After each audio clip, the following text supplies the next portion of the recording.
सावधान। नमो अरिहंताणं नमो सिद्धाणं नमो आयर्याणं नमो उपाध्यायाणं नमो लोहे सव्यसाहूणम् मंगलम भगवान वीरो मंगलम गौतमो गणी मंगलम कुंद कुंदार्यो जैन धर्मोस्तु मंगलम सर्व मंगल मांगल्यम सर्व कल्याण कारकम प्रदानम सर्व धर्मानां जैनम जयतु शासनम जैनम जयतु शासनम मंगलमय मंगल करन बीते राग विज्ञान नमो ताहि जाते भये अरिहंतादि महान करि मंगल करियो महा ग्रंथ करन को काज जाते मिले समाज सब पावे निज पद राज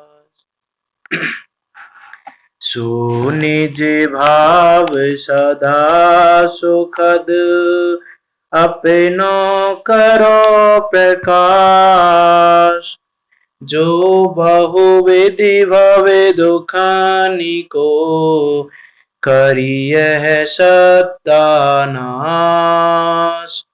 करिय है सत्यानाश। आचार्य कल्प पंडित श्री टोडामल जी, उनके द्वारा रचित यह अनुपम कृति मोक्षमार्ग प्रकाशक जी, जो कि 9 अधिकारों में निबद्ध है, वह मोक्ष के मार्ग का प्रकाशन करने में समर्थ है। ऐसे ही अद्भुत ग्रंथ के तीसरे अधिकार पर हमारी चर्चा चल रही है। ये तीसरा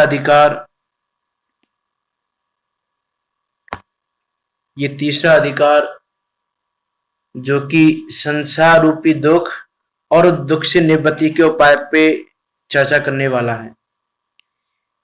यह जीव अनादिकाल से संसार में भ्रमण कर रहा है, दुख को उठा रहा है और प्रत्येक समय उस दुख को दूर करने का उपाय भी कर रहा है, लेकिन जो ये उपाय कर रहा है वो उपाय सच्चे नहीं है और उपाय सच्चे ना होने के कारण इसका वो दुख दूर नहीं हो रहा है।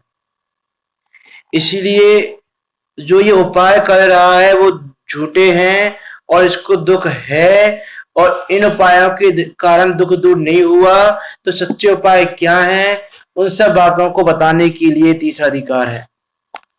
इस पर हमारी चर्चा चल रही है। तो सबसे पहले जो संसार का दुख है, उस संसार का दुख और उसका मूल कारण का मीन्स यहाँ पे क्या है। देखो, दुख का मूल कारण तो बताया पहले कि जो रोग का कारण है, कर्म बंधन का कारण क्या है वो बताया पहले दूसरे अधिकार में। यहाँ पर क्या बता रहे हैं कारण में, कि जो तुम उपाय करते हो उपाय झूठे हैं। क्यों झूठे उपाय के कारण वो दुख दूर नहीं हो रहा, उस कारण को यहाँ बताया जा रहा है। वहां पर जो कारण बताया वो अलग था, वहां का जो कारण था कि तुम्हें रोग हो कैसे रहा है, और यहाँ पर कारण बता रहे हैं कि रोग मिट कैसे नहीं रहा है। तो ये दोनों में अंतर है कारण में, कि वहां पर कारण क्या बताया कि रोग का कारण क्या है, रोग कैसे हुआ, और यहां बता रहे हैं कि रोग तुम्हारा दूर नहीं हो रहा है, उसका कारण क्या है। रोग तो तुम्हारा हो गया, जिस कारण से रोग होना था उस कारण से रोग हो गया, जो कारण दूसरे अधिकार ने बताया था। अब यहाँ पर ये बता रहे हैं कि जो रोग हो गया तुम्हें, वो रोग दूर क्यों नहीं हो रहा है, उसका कारण क्या है। तो उस दुख का कारण क्या है, उसकी हम चर्चा कर रहे हैं यहाँ पे। तो सबसे पहले पंडित टोडामल जी कर्मों की अपेक्षा से बता रहे हैं कि कर्मों की अपेक्षा इस जीव को क्या दुख है, और उसमें भी सबसे पहले हमारी चर्चा ज्ञानावरण दर्शनावरण पर चल रही है कि जो ज्ञानावरण दर्शनावरण है उनके 6 उपशम से इसको क्या दुख है, और दुख से निवृत्ति के लिए यह जीव क्या उपाय करता है। तो उसमें ये लास्ट का पैराग्राफ है नीचे का। तथा मोह के आवेश से उन इंद्रियों के द्वारा विषय ग्रहण करने की इच्छा होती है, और उन विषयों का गहन होने पर उस इच्छा के मिटने से निराकुल होता है, तब आनंद मानता है। कि ये जो अज्ञानी जीव है, इसको मोह के आवेश से प्रत्येक समय जो राग द्वेष आदि विकार भाव हो रहे हैं, उन राग द्वेष आदि विकारी भावों से इस जीव की इच्छा ऐसी होती है कि मैं इस चीज को ग्रहण कर लूं, मैं इस चीज को ग्रहण कर लूं। जितने विषय हैं, स्पर्श इंद्रिय के विषयों को ग्रहण करने की इच्छा होती है, रस इंद्रिय के विषयों को ग्रहण करने की इच्छा होती है, ज्ञान इंद्रिय के विषयों को ग्रहण करने की इच्छा होती है, कि सारे इंद्रियों के सारे विषयों को ग्रहण करने की इच्छा होती है। कि आंखों से मैं ये भी देख लूं, ये भी देख लूं, ये भी देख लूं, इतना सारा देख लूं, ये सब चीज कर लूं, इसका स्पर्श कर लूं, इसका टेस्ट ले लूं, इत्यादि प्रकार से अनेक इंद्रिय के विषयों को ग्रहण करने की इच्छा इसकी प्रति समय होती है।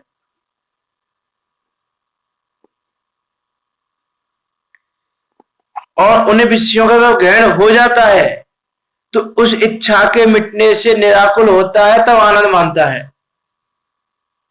कि देखो पहले तो क्या इच्छा हुई, और इच्छा हुई जैसे सबसे पहले मान लो जैसे किसी वस्तु का टेस्ट लेने की इच्छा हुई कि मैं इसका टेस्ट लूं, तो इच्छा हुई, और जब उसका टेस्ट ले लिया तो उसको ऐसा लगता है कि मुझे तृप्ति मिल गई, मैं निराकुल हो गया, उसमें ये आनंद मानता है। सबका लेना, स्पर्श का भी देख लेना, स्पर्श की विषय की इच्छा हुई, स्पर्श का विषय मिल गया, तो इसको लगता है कि मैं निराकुल हो गया, मुझे आनंद मिल गया।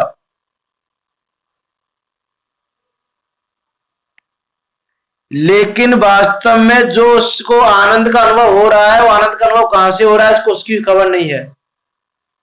और यही विषय के ग्रहण करने से ही आनंद होता, निराकुलपना होता, तो तुम्हारी अभी किसी वस्तु का टेस्ट लेने की इच्छा हुई, उस वस्तु का टेस्ट ले लिया, तो अब वो टेस्ट यदि सदा का बना रहे तो हम कहें कि इसका निराकुलपना हो गया, क्योंकि जो इसने टेस्ट लिया वो टेस्ट इसका सदा का बना रहेगा, तो उसको इस टेस्ट को लेने की इच्छा नहीं होगी दोबारा, तो हम कहें कि निराकुल हो गया। लेकिन जो इसने टेस्ट लिया, कुछ समय उसी वस्तु का टेस्ट लेने की इच्छा दोबारा हो जाती है, तो इसलिए इच्छाओं से तो निराकुलपना नहीं होता। और जो इसको निराकुलपना लगता है कि निराकुल हो गया, और जो ये आनंद मान रहा है, वो आनंद इसका स्वयं का है, कि जो इसका आनंद नाम का गुण है, जो जीव में आनंद का गुण भरा हुआ है, उसमें से वो आनंद आ रहा है, और ये मानता है कि वो आनंद विषयों से आ रहा है। कि मैंने इसका टेस्ट लिया तो इसमें से आनंद आया, मैंने स्पर्श का अनुभव किया तो मुझे इसमें से आनंद आया, मैंने ये विषय को सूंघा तो मुझे अच्छा लगा तो मुझे आनंद आया। तो ये जो आनंद है, उस आनंद को कहां से मानता है, विषयों से मानता है। और यही इसकी मिथ्या मान्यता है कि इसका वो आनंद हो रहा है अपने स्वभाव से, और ये मान रहा है विषयों से। जैसे कुत्ता हड्डी चबाता है, उससे अपना लोहू निकले, उसका स्वाद लेकर ऐसा मानता है कि हड्डियों का स्वाद है। कि जैसे कुत्ता है, उसको हड्डी मिली, उसने वो हड्डी चबाने लगा मुंह में, उस हड्डी के कारण उसका जो तलवा आदि है उसका वो फट गया और उसमें से ब्लड निकलने लगा, तो वो मानता है कि ये टेस्ट आ रहा है ब्लड का, हड्डी में से आ रहा है, और इसीलिए उस हड्डी में उसकी आसक्ति बढ़ती जाती है कि वो टेस्ट आ रहा है, हड्डी में से आ रहा है, हड्डी में से आ रहा है। लेकिन उसको ये खबर नहीं है कि हड्डी के कारण मेरा ये तलवा फट गया है, ये मेरा जो मुंह का भाग है ये फट गया है, और इसके कारण ये ब्लड निकल रहा है, और ये ब्लड मेरा स्वयं का है, मेरे स्वयं के ब्लड से टेस्ट आ रहा है, हड्डी में से टेस्ट नहीं आ रहा है, ऐसा वो नहीं जानता। और उसका स्वाद लेकर ऐसा मानता है कि हड्डियों का स्वाद है, कि हड्डियों में से स्वाद आ रहा है, वो यही कहता रहता है। उसी प्रकार यह जीव विषयों को जानता है, उससे अपना ज्ञान प्रवर्तता है, और उसका स्वाद लेकर ऐसा मानता है कि विषय का स्वाद है। कि उसी प्रकार यह जीव भी क्या विषयों को जानता है, क्योंकि जानना इसका स्वभाव है, इसके कारण विषयों को जानता है। अरे विषयों को जानता है तो इसका जो ज्ञान है वो विषयों को जानने में प्रवृत्त होता है। तो इसका जो स्वाद आ रहा है वो ज्ञान का आ रहा है, विषय का स्वाद नहीं आ रहा है। कि ये क्या करता है कि उस पर में ज्ञान की एकाग्रता करके उस राग भाव का स्वाद लेता है। कि जो इसका राग भाव है उसके प्रति, उस राग भाव का स्वाद ले रहा है, पर मैं इतने ज्ञान को पर रूप मान के कि ये स्वाद यहां से आ रहा है, और ऐसा जानकर ये उन विषयों से स्वाद आ रहा है ऐसा मानकर उन विषयों में प्रवृत्ति करता रहता है। लेकिन यथार्थ में देखा जाए तो जो स्वाद है वो विषयों में से नहीं आ रहा है, वो स्वाद तो ज्ञान का है, तुम्हारे जानने का स्वाद है वो, और वो जानना है विषयों में नहीं हो सकता। स्पर्श रस गंध वर्ण में ये जानने का स्वभाव नहीं है, इसी गुण को जान नहीं सकते।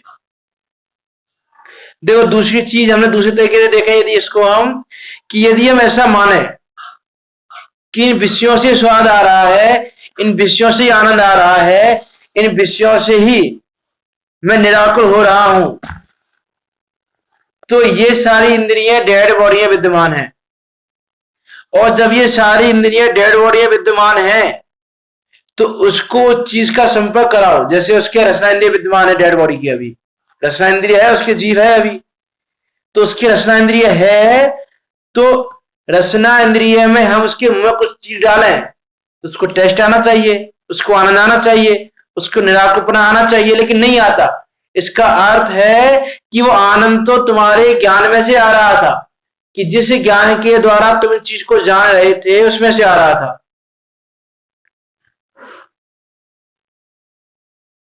तो जो अज्ञानी है वो मानता है कि विषय में से आनंद आ रहा है, लेकिन वो आनंद उस विषय का नहीं है, वो आनंद तो तुम्हारे स्वभाव का है। और तुम अभी विकारी रूप परिणमित हो रहे हो, तो विकारी रूप परिणमित होके भी ये जो स्वाद आ रहा है वो राग भाव का आ रहा है, जो तुम्हारे विकारी भाव है उन विकारी भाव का आ रहा है।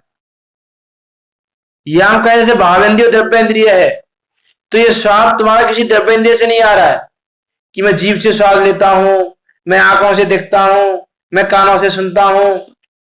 ये जो विषय ग्रहण हो रहे हैं वो तुम्हारे इंद्रिय से जानने आनंद नहीं आ रहा तुमको, वो तुमको जो आनंद आ रहा है वो तुम्हारे जानने से आ रहा है।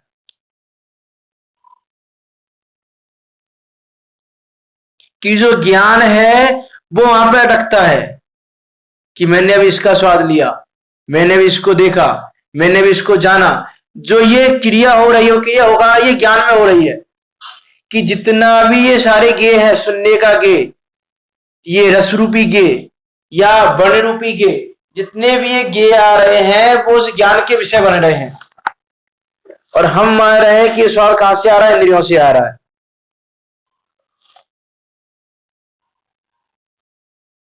और इसलिए यह जीव उन विषयों में ही प्रवृत्त होता रहता है कि विषयों की आसक्ति मिले, विषयों मिले, विषय मिले, विषय मिले, मुझे खाने को मिले, मुझे सुनने को मिले, मुझे देखने को मिले, मुझे ये मिले, मुझे ये मिले,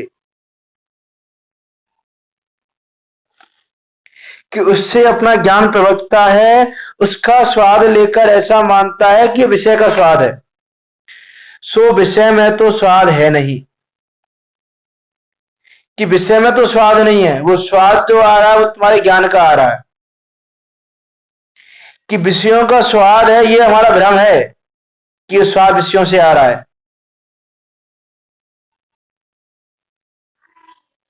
स्वयं ही इच्छा की थी, उसे स्वयं ही जानकर स्वयं ही आनंद मान लिया। कि इच्छा किसने की, जीव ने, स्वयं ने इच्छा की, और स्वयं ही उसने जान लिया कि इच्छा की पूर्ति हो रही है, और स्वयं ही उसने आनंद मान लिया कि इच्छा की पूर्ति हो गई। कि सारा कुछ स्वयं में किया उसने, पर में तो कुछ किया ही नहीं, इच्छा उसने स्वयं ने की, और इच्छा जब उसने की और वो पदार्थ जानने में आया तो उसने ऐसा जान लिया कि हाँ मुझे ये चीज मिल गई, और उसमें उसने आनंद मान लिया। तो स्वयं ने इच्छा की, स्वयं ने जाना, और स्वयं ने आनंद मान लिया।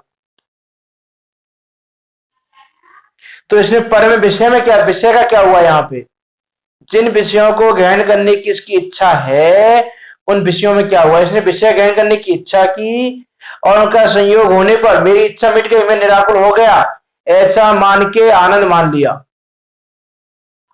तो इच्छा का होना, उसके अनुकूल सामग्री मिल गई तो मिल जाना और फिर उसके अनुसार आनंद मानना, ये सारा कुछ स्वयं में घटित हो रहा है, पर में तो कुछ हो ही नहीं रहा है। तो इसका अर्थ है कि विषय में तो कुछ हो ही नहीं रहा है, लेकिन ये अज्ञानी जीव भ्रमवश ऐसा मानता है कि पर में हो रहा है, पर से आनंद आ रहा है, पर मुझको आनंद दे रहा है, पर से मुझको सुख हो रहा है, कि स्वयं ही इच्छा की थी उसे स्वयं ही जानकर स्वयं ने आनंद मान लिया। परंतु मैं अनादि अनंत ज्ञान स्वरूप आत्मा हूं, ऐसा नहीं केवल पर से केवल भिन्न क्यों होगा, पर से केवल भिन्न ज्ञान का तो अनुभव है नहीं। कि इसने क्या जाना कि इच्छा मैंने की थी और मैंने विषय का ग्रहण करके आनंद मान लिया, ऐसा ना मान के पद्रव्य में आनंद मानता है, लेकिन ये नहीं जानता कि मैं ज्ञान स्वरूप आत्मा हूं, मैं अनादि अनंत आत्मा हूं, मैं ज्ञानवान, दर्शनवान, चारित्रवान, अनंत गुणों की संपदा वाला ऐसा मैं आत्मा हूं, ऐसा उसको ज्ञान नहीं है, ऐसा उसको अनुभव नहीं है। नहीं केवल का अर्थ है कि पर से केवल भिन्न, कि जिसमें पर का कुछ है ही नहीं, नी केवल कि केवल स्वयं का ही है, ऐसे ज्ञान का तो अनुभवन है ही नहीं, कि ऐसे ज्ञान का इसने कभी अनुभव नहीं किया।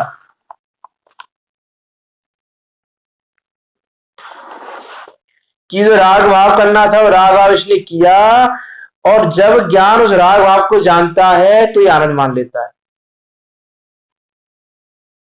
कि जैसे हमने इच्छा की कि इसका टेस्ट मिले हमको, तो टेस्ट को जीव ने जाना कि ज्ञान ने जाना,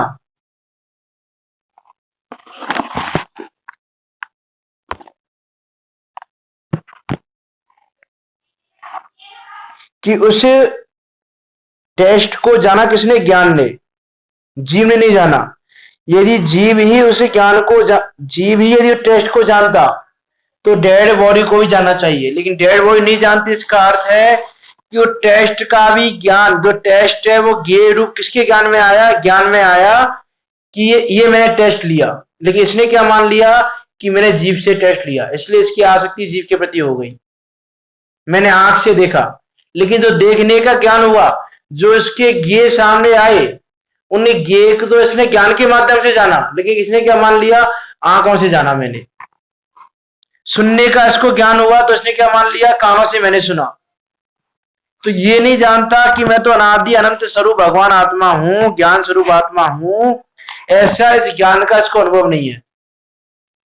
और इसीलिए पर में आसक्ति कर करके पर में भ्रमण करता रहता है।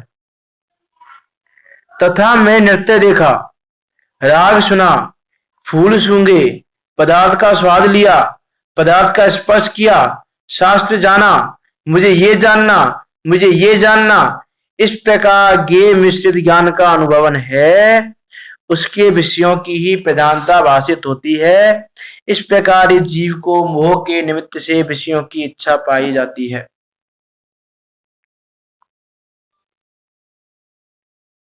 कि मैं नृत्य देखा, मैंने राग सुना, मैंने फूल सूंघे, मैंने इस पदार्थ का स्वाद लिया, इस पदार्थ का स्वाद लिया, ये देखा, ये देखा, ये किया, ये सुनना, ये सुनना, इस प्रकार ज्ञेय मिश्रित ज्ञान का इसको अनुभव है। इसका जो अनुभव हो रहा है वो कैसा हो रहा है, ज्ञेय से मिश्रित जो ज्ञान है, नहीं केवल ज्ञान का अनुभव नहीं हो रहा है, कि जो ज्ञेय से भिन्न ज्ञान है उस ज्ञान का अनुभव नहीं है इसको, उस ज्ञेय को मिला के जो जानना हो रहा है उसका अनुभव हो रहा है इसको, और उसका अनुभव करके ये ज्ञेय से ही ज्ञान आ रहा है, ये ज्ञेय से ही जानना हो रहा है, ये ज्ञेय से ही स्वाद आ रहा है, इस ज्ञेय से ही सूंघना हो रहा है, इस ज्ञेय से सब कुछ हो रहा है, ये मान के बैठा है।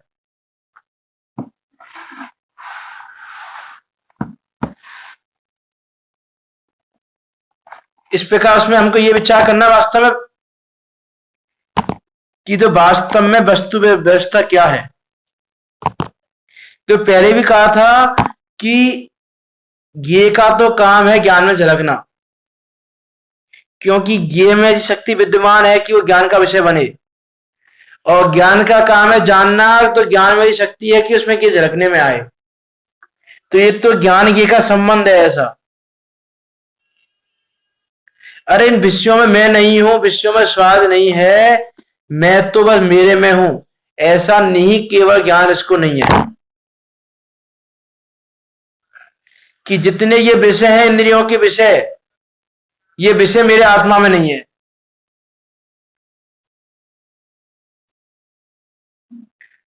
तो इस प्रकार इसको इस ज्ञान का अनुभव नहीं है, ये मिश्रित ज्ञान का अनुभव है, और ये मिश्रित ज्ञान का अनुभव करके विषयों की प्रधानता रहती है कि प्रत्येक समय उन्हीं विषयों को भोगना चाहता है। अरे मैंने नृत्य देखा, ऐसा जो ये विचार करता है कि मैं नृत्य को देखा,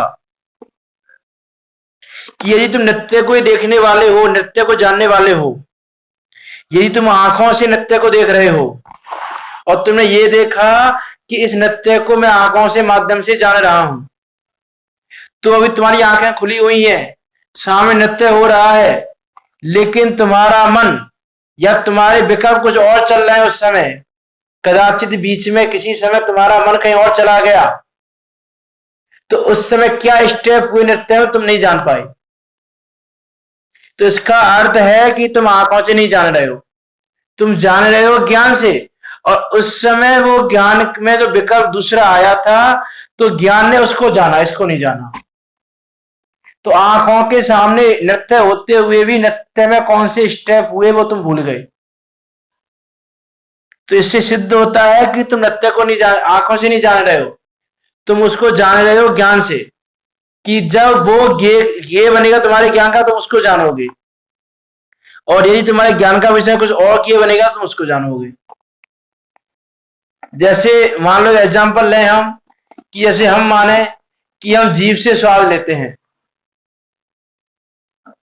तो हमें रसगुल्ला अच्छा लगता है, हमें रसगुल्ले का स्वाद लिया, हमने रसगुल्ला जीभ पे रखा, बहुत स्वाद आया, तो हमने क्या माना कि जीभ से स्वाद आता है, तो और रसगुल्ला खाने की इच्छा हुई हमारी, तो दूसरा रसगुल्ला हमने मुंह में रखा ही है अभी, उसी समय हमारे पास न्यूज आई कि भाई तुम्हारे बेटे का एक्सीडेंट हो गया है और उसकी कंडीशन बहुत क्रिटिकल है, वो हॉस्पिटल में भर्ती है। इतना सब कुछ तुमने सुना, लेकिन जो न्यूज तुम्हें मिली उससे पहले तुमने दूसरा रसगुल्ला भी उस समय अपनी जीभ पर रख लिया, अपने मुंह में रख लिया है। तो अब तुमने ये न्यूज सुन ली, तो अब वो रसगुल्ला तुम्हारे मुंह में चला भी जाए, तुम उसको खा भी लो अंदर, तो भी उस रसगुल्ले का टेस्ट नहीं मिलेगा तुम्हें, टेस्ट नहीं आएगा उसका। क्यों? क्योंकि उस समय तुम्हारा जो ज्ञान का विकल्प है वो वहां ना चल के दूसरी चीज चल रहा है। तो इससे स्पष्ट होता है कि तुम स्वाद जीभ से नहीं लेते, ये जो जानना हो रहा है वो तो ज्ञान का विषय है, वो तो ज्ञान का जो गेय बन रहा है वो तुम जान रहे हो, कि उस समय तुम्हारे मन में ये गेय चल रहा है, बेटे का क्या होगा, कैसे एक्सीडेंट होगा, क्या हुआ क्या नहीं हुआ, जल्दी चलो, कौन से हॉस्पिटल में है, क्या है, तुम्हारे ज्ञान का गेय ये बन रहा है। तो उस समय रसगुल्ला तुमने खा भी लिया यदि वो, तो रसगुल्ले का टेस्ट नहीं आएगा तुम्हें।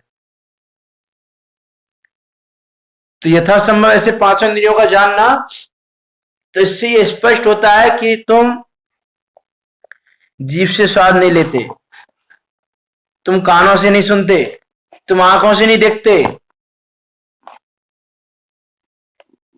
कि सुनना भी ज्ञान से हो रहा है। मैंने ये सुना, ये जानना जो है भाई, तो जानना हो रहा है कि मैंने ये सुना, वो ज्ञान का विषय बन रहा है। मैंने ये देखा, ये ज्ञान का विषय है। मैंने ये स्वाद लिया, ये ज्ञान का विषय बन रहा है। और यह जीव ये नहीं मानता, इस प्रकार ये मिश्रित ज्ञान का अनुभव है, उससे विषयों की ही प्रधानता भाषित होती है। इस प्रकार इस जीव को मोह के निमित्त से विषयों की इच्छा पाई जाती है। कि इस प्रकार इस जीव को मोह के निमित्त से, क्योंकि जो ये मिथ्या मान्यता इसकी हो रही है कि जो ज्ञान और ज्ञेय में भेद नहीं कर पा रहा है, ज्ञेय मिश्रित ज्ञान को ही ज्ञान मान के बैठा है, ज्ञेयों को ही ज्ञान मान के बैठा है कि ज्ञेयों से ज्ञान होता है। आचार्य कुंद कुंद ने समस्या में लिखा कि ज्ञेयों से ज्ञान नहीं होता, शास्त्रों से ज्ञान नहीं होता। तो इसका अर्थ क्या है कि ज्ञान तो ज्ञान से ही हो रहा है, ज्ञेयों से नहीं हो रहा है, लेकिन हम क्या मान के बैठे हैं, ज्ञेयों से हो रहा है, इसलिए हमारी आसक्ति ज्ञेयों में लगी हुई है। देखो कार्य तो वही का वही हो रहा है कि जानना हो रहा है, लेकिन हमने उस मोह के निमित्त से उसको ऐसा जाना कि ज्ञेयों से जानना हो रहा है, जबकि हो रहा है वो ज्ञान से जानना। तो कार्य तो एक ही है और एक ही कारण से हो रहा है, लेकिन उस कार्य का कारण हमने दूसरा जान लिया कि वो जानना हो रहा है ज्ञान से, हमने मान लिया ज्ञेयों से हो रहा है। तो हमको करना क्या है, इतना करना है बस कि ये ज्ञान ज्ञेय से ना होके ज्ञान से हो रहा है, इतना जानने का नाम वेद ज्ञान है, इसका नाम है वेद ज्ञान। तो इस प्रकार ज्ञेय मिश्रित ज्ञान का अनुभवन है, उससे विषयों की ही प्रधानता भाषित होती है। इस प्रकार इस जीव को मोह के निमित्त से विषयों की इच्छा पाई जाती है, कि इस प्रकार इस जीव को मोह के निमित्त से विषयों की इच्छा पाई जाती है कि मैं इस विषय का ग्रहण करूं, इस विषय का ग्रहण करूं। प्रत्येक समय विषयों को ग्रहण करने की इच्छा इसकी प्रवृत्ति रहती है, क्योंकि इसने विषयों से सुख माना है, इसलिए सुख की प्राप्ति के लिए विषयों में चलता रहता है। वहां इच्छा तो त्रिकालवर्ती सर्व विषयों को ग्रहण करने की है, कि इसकी इच्छा तो क्या है कि मैं सारे विषयों को ग्रहण कर लूं, कि त्रिकाल में जितने भी विषय है, तीनों काल में, तीनों लोक में, तीनों लोकों के तीनों कालों के विषयों को एक साथ जान लूं। इच्छा तो है इसकी इतनी कि मैं सर्व का स्पर्श कर लूं, सर्व को देख लूं, सर्व को साध लूं, सर्व को सूंघूं, सर्व को सुनूं, सर्व को जानूं। इच्छा तो है इसकी इतनी सारी।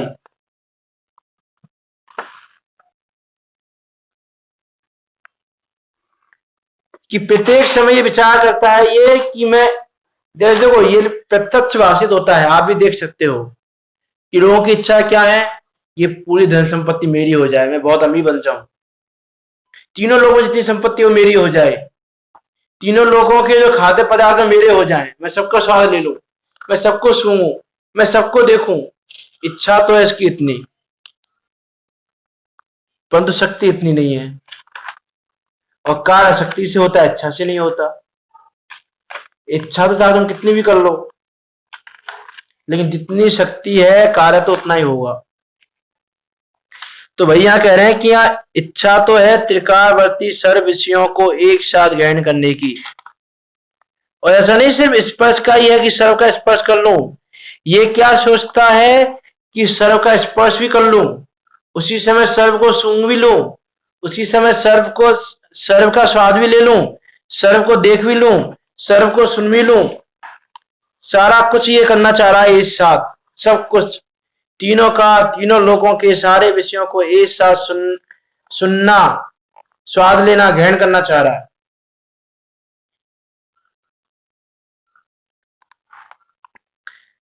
परंतु शक्ति इतनी ही है कि इंद्रियों के सन्मुख आने वाले वर्तमान स्पर्श, रस, गंध, वर्ण, शब्द, उनमें से भी किसी को किंचित मात्र ग्रहण करे तथा स्मरण आदि से मन द्वारा किंचित जाने, सो भी बाह्य अनेक कारण मिलने पर सिद्ध हो।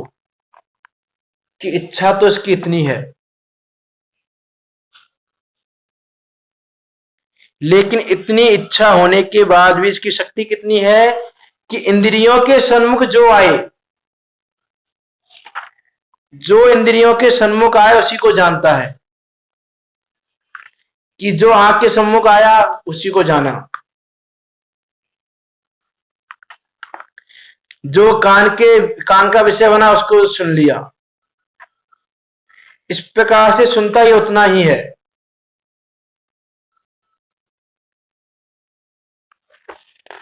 तो इसकी शक्ति कितनी सी शक्ति है इसकी, देखो कि एक इंद्रिय, जैसे अभी स्पर्श इंद्रिय का विषय बन रहा है कुछ, तो स्पर्श इंद्रिय के विषय को ही जानता है, उस समय नेत्र इंद्रिय के, ज्ञान इंद्रिय के, रस इंद्रिय के विषय को नहीं जानता। और जिस समय रस इंद्रिय के विषय को जानता है उस समय अन्य अन्य इंद्रियों के विषयों को नहीं जानता। और उनमें से भी किसी को किंचित मात्र ग्रहण करे कि जैसे रस इंद्रिय के विषय को जानता है उस समय अंदर अन्य इंद्रियों के विषयों को तो नहीं जानता, लेकिन जो रस इंद्रिय के विषय हैं 5 प्रकार के रस, उनमें से भी एक बार में एक ही रस को जानता है, बाकी 4 रसों को भी नहीं जानता। और उस रस को जानने के लिए भी भाई अनेक कारण चाहिए, उसके बिना नहीं जानता। ऐसी इस जीव की प्रत्येक समय इच्छा होती है, इसीलिए इच्छा कभी पूर्ण नहीं होती। इच्छा तो इसकी क्या है, सर्व को देखने की, जानने की, सूंघने की, स्वाद लेने की, लेकिन शक्ति है थोड़ा सा जानने की, किंचित मात्र जानने की।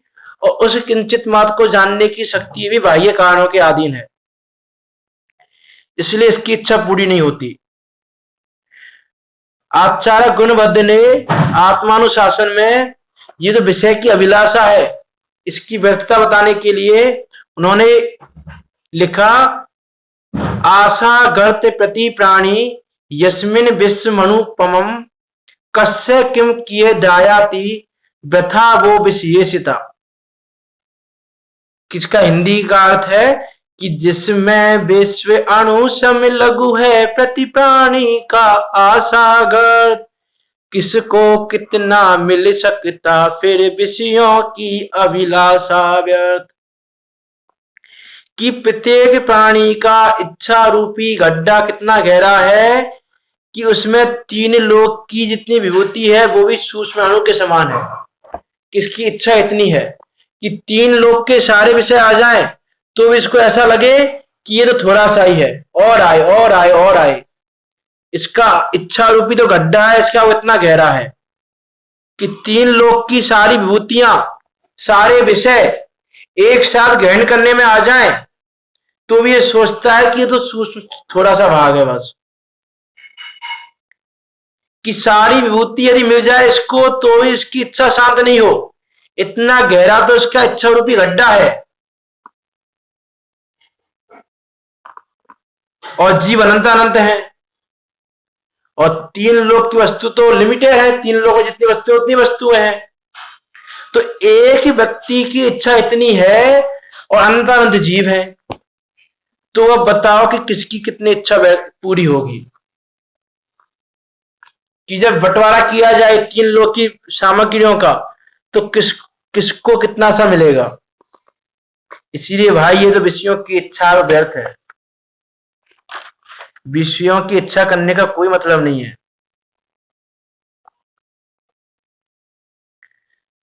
आचार्य गुणबद्ध ने जो विषयों में मोहित है, जो विषयों में मोहित जीव है उसकी तुलना अंधे जीव से की। अंधे से भी कहा महाअंध है, ऐसा लिखा वहां पर कि अंधों में भी महाअंध है। जो विषयों में अंध हुए अंध चक्षु से नहीं जाने दूजे ना एक भी इंद्रिय से। कि जो विषयों में अंधे हो रहे हैं वो अंधों में भी महाअंधे हैं, क्योंकि जो अंधा है वो तो सिर्फ नेत्र से नहीं जान पाता, बाकी से जान लेता है। लेकिन ये तो कैसा है, विषयों में जो अंधा है वो किसी भी इंद्रिय से नहीं जान पाता।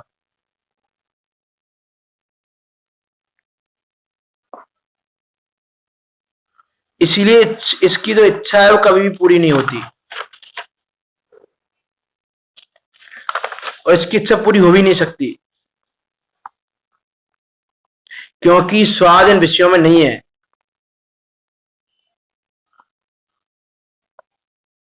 आगे में आता है किंपाक फल के समान विषयों को भोगता है। कि जैसे किंपाक का फल है उसके समान इसको ये विषय इष्ट लगते हैं, लेकिन वास्तव में ये विषय इष्ट नहीं है। ये तो विष के समान विषय हैं जो तुम्हारा घाती करने वाले हैं।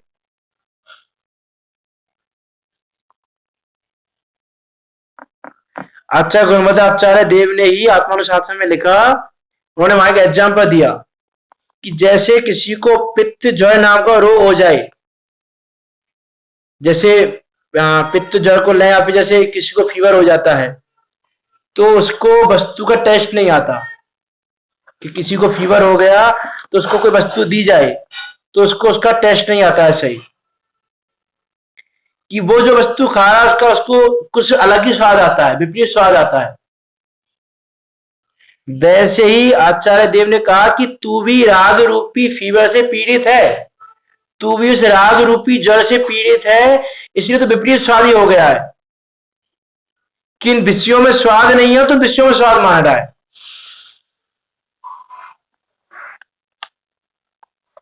और उसके चक्कर में तूने अपने ज्ञान रूपी अमृत को मलिन कर रखा है, अपने ज्ञान रूपी अमृत का स्वाद नहीं लेता, कि स्वाद तो आता है ज्ञान रूपी अमृत का, तू स्वाद मानता है विषयों का।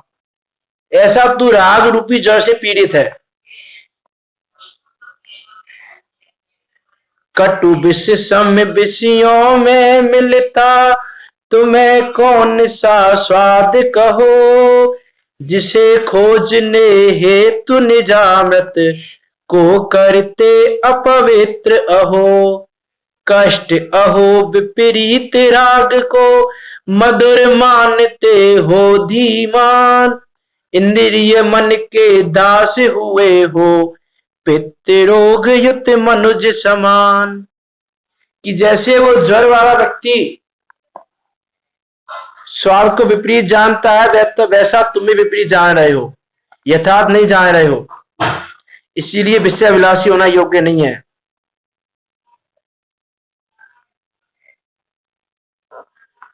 इसलिए वास्तव में विचार करें कि हमारी ये इच्छा की विकलांगता कैसी है, हम कितने विषय आसक्त हो रहे हैं, हम किसने प्रश्न आतुर हैं।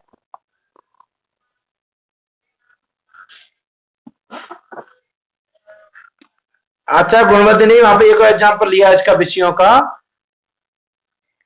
कि तेरी विषय आसक्ति कितनी तीव्र है कि तू कोई वस्तु को छोड़ना नहीं चाहता, कि जितनी वस्तुएं बची हैं वो तेरी सामर्थ्य नहीं है रक्षण करने की, इसलिए बची हैं, नहीं तो उनको भी नहीं छोड़े, तेरी विषय आसक्ति इतनी तीव्र है। उन्होंने वह एग्जाम्पल दिया कि जैसे राहु है, उस राहु की इच्छा तो ऐसी है कि सूर्य चंद्रमा को भी निगल ले, लेकिन उसकी सामर्थ्य नहीं है इतनी कि सूर्य चंद्रमा को निगल पाए पूरी तरह से।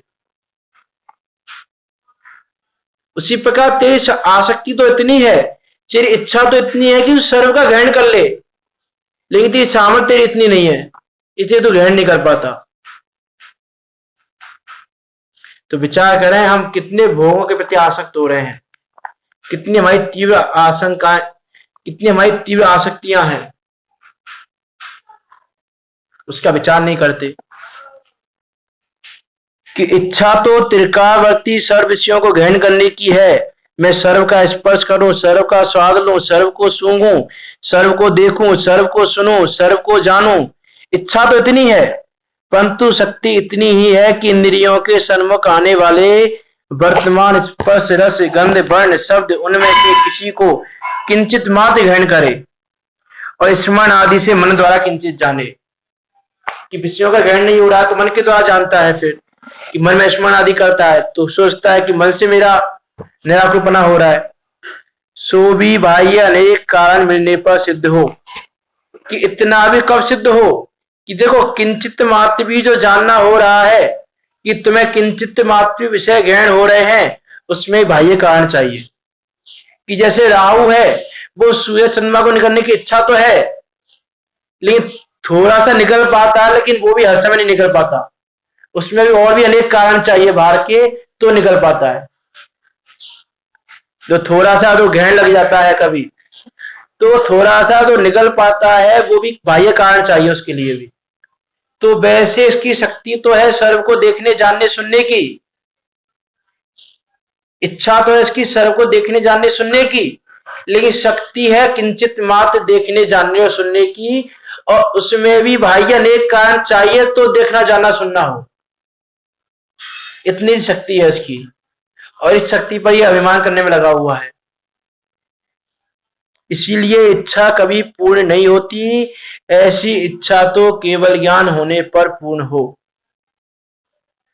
कि अरे यदि ऐसी इच्छा तुमको पूरी करनी है तो ऐसी इच्छा तो केवल ज्ञान होने पर ही पूरी हो सकती है, उसके ना पूरी नहीं हो सकती। तो इसीलिए यदि तुम्हारी ये इच्छा है कि मैं सर्व को देखूं, जानूं, सुनूं, तो केवल ज्ञान करो तो ही हो पाएगा, उसके बिना जानना नहीं हो पाएगा उसका। इसीलिए जो तुम्हारी मान्यता है कि विषयों से स्वाद होता है, विषयों से सुख आता है, विषयों में सुख है, विषयों से जानना होता है, ये सारी मान्यता संसार भ्रमण कराने वाली हैं। इन सारी मान्यताओं के कारण अनादिकाल से दुखी होते आ रहे हैं, अनादिकाल से संसार भ्रमण कर रहे हैं।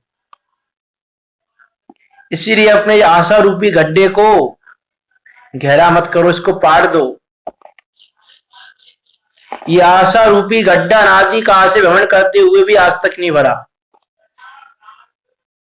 और एक बात और कहें कि ये आशा रूपी गड्ढा इसका ऐसा है कि अनंत काल इसका तो बीत चुका है, अनादिकाल से लेकर अब तक।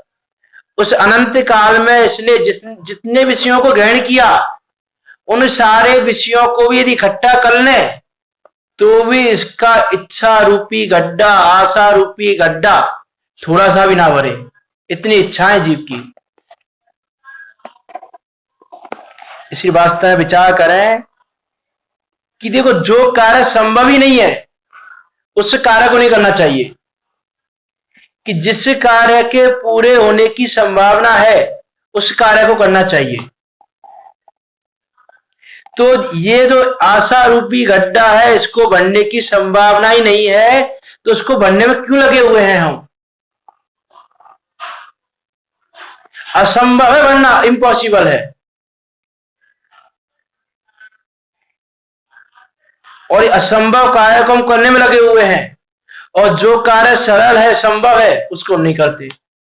सम्यक दर्शन पाना संभव है, आत्मज्ञान होना संभव है, समता भाव रखना संभव है, स्वयं का भेद विज्ञान करना संभव है। उस संभव कार्य को करने की पुरुषार्थ नहीं करते। और ये असंभव कार्य है जो आशा रूपी गड्ढे को भरना, ये असंभव कार्य को करने में लगे हुए हैं। इसीलिए इच्छा कभी पूर्ण नहीं होती। इच्छा तो केवल ज्ञान होने पर ही पूरी होती है। मति ज्ञान और शुद्ध ज्ञान के आधार से इच्छा पूरी नहीं होने वाली है। तो तुम जो ये मति ज्ञान के आधार पर ये इच्छा पूरी करना चाह रहे हो, तो इच्छा यदि आपको पूरी करनी है जानने समझने की, तो उसके लिए भी तुमको आत्मज्ञान करना ही पड़ेगा। इसलिए पंडित जी ने कहा कि ऐसी इच्छा तो केवल ज्ञान होने पर संपूर्ण हो। कि तुम्हारी यदि ये इच्छाएं हैं, ये तुमको आशा रूपी गड्ढा भरना है, तो आशा रूपी गड्ढा तो केवल ज्ञान होने पर भरा जा सकता है। कि देखो, ऐसा नहीं है कि आशा रूपी गड्ढा केवल ज्ञान से भर जाए। कि यदि जिसने आत्मज्ञान कर लिया, जो केवल ज्ञान का पात्र है, जो व्यक्ति जो केवल ज्ञान लेने वाला है, उसका तो आशा रूपी गड्ढा ही नहीं है। लेकिन यहां तो पंडित जी कह रहे हैं कि तुमको ये आशा रूपी गड्ढा जो तुम्हारा है, जो तुम पूरा करना चाह रहे हो, भरना चाह रहे हो, वो भी केवल ज्ञान से भर पाएगा, उससे बिना संभव नहीं है। तो पहले तुम केवल ज्ञान को पाने के लिए लालायित हो, पहले तुम आत्मज्ञान को करो, उस ज्ञान स्वभाव को जानो। और ज्ञान स्वभाव को जानने पर विषयों की इच्छा रहेगी ही नहीं। क्यों विषयों की इच्छा हो क्यों रही है? क्योंकि हम ये मान के बैठे हैं कि स्वाद विषयों से आ रहा है, इसलिए इच्छा हो रही है विषयों की। लेकिन जब हम यथार्थ वस्तु स्वरूप को जानेंगे कि ये जो स्वाद आ रहा है वो तो ज्ञान का आ रहा है। जैसे एग्जाम्पल है ना कुत्ते वाला, कि कुत्ते को भी ऐसा लग रहा है कि हड्डी में से स्वाद आ रहा है, हड्डी में से ब्लड आ रहा है, हड्डी में से स्वाद आ रहा है। लेकिन जब उसको यथार्थ ज्ञान हो जाएगा कि ये तो स्वाद आ रहा है, वो हड्डी में से नहीं आ रहा है, या तो मेरे ब्लड का स्वाद आ रहा है, तो वो हड्डी की इच्छा करना छोड़ देगा, हड्डी को मुंह में लेना छोड़ देगा, हड्डी को देखना छोड़ देगा। हड्डी की इच्छा उसकी स्वतः नष्ट हो जाएगी, अपने आप नष्ट हो जाएगी। उसी प्रकार जब हम यथार्थ वस्तु स्वरूप को जानेंगे कि स्वाद तो वास्तव में मैं अपने ज्ञान का ले रहा हूं, अपने आनंद का ले रहा हूं, ये आनंद, ये स्वाद विषयों का नहीं है, ऐसा जब जानेंगे तो विषयों की आसक्ति अपने आप हट जाएगी, विषयों की इच्छा अपने आप हट जाएगी, उसको हटाना नहीं पड़ेगा। इसलिए प्रत्येक समय तत्व विचार करना बहुत जरूरी है। तत्व विचार करना, समता भाव धरना, वस्तु स्वरूप का विचार करना, वस्तु स्वरूप क्या है, ज्ञान गुण का क्या कार्य है, ये कैसे कार्य करते हैं, इन सब बातों का हम यथासंभव यथाशक्ति इन सब बातों का विचार करें, और इन सब बातों का विचार करके जैसे बने तैसे इस आशा रूपी गड्ढे को खत्म करो कि बनने वाला तो ये है नहीं, इसलिए इसको खत्म ही कर दो। आशा रूपी गड्ढा रखो ही मत अपने पास। और ये इच्छा ही दुख का कारण है। पंडित जी आके कहेंगे अभी 4 प्रकार की इच्छा बताएंगे वो आगे कि 4 प्रकार की इच्छा दुख का कारण है। कौन कौन सी इच्छा दुख का कारण है, इच्छाओं को भी कैटेगरी में बांटेंगे 4 में। तो इच्छा ही सर्व दुखों का कारण है। इसलिए इच्छाओं को छोड़कर अपने ज्ञान स्वभाव को जाने, अपनी ज्ञान स्वभाव में रमे, और अपने ज्ञान स्वभाव में रमकर केवल ज्ञान आदि को पाकर अनंत सिद्धों के साथ सिद्धालय में विराजमान हो। इसी मंगल भावना के साथ अभी की वाणी को विराम देते हैं। जनवाणी स्तुति। निज निधि निज में बताई,